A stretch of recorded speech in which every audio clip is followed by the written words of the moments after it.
Emva kwesigwebo senkundla yoMgaqo-siseko, ikomiti yengcebiso yabaphathiswa yonyulwa ngumphathiswa wemicimbi yezekhaya, uGqirha Aaron Motsoaledi, ukuze imcebise ngeyona ndlela ilungileyo amakayithathe xa kulungiswa umthetho wolonyulo. The minority report was basically saying independent candidates can participate, but the constituency will be a province, which means if you are an independent candidate and you are in KwaZulu-Natal, you must fight for votes in Kokstad as much as you'll fight for them in Manguzi. Already that becomes unworkable because independent candidates, first of all, their war chest to fight the election will be much more smaller compared to, to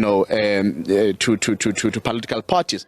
Nangona kunjalo, ingcali zilumkisa ukuba ungavunywa Lomthetho osaYilwayo, ungabeka unyulo luka-2024 emngciphekweni kwaye ungabangela umcelimngeni ngokwasemthethweni. What this really means for us, and the reason this is such an urgent matter, is that these processes now place at risk the holding of lawful, free and fair elections in 2024.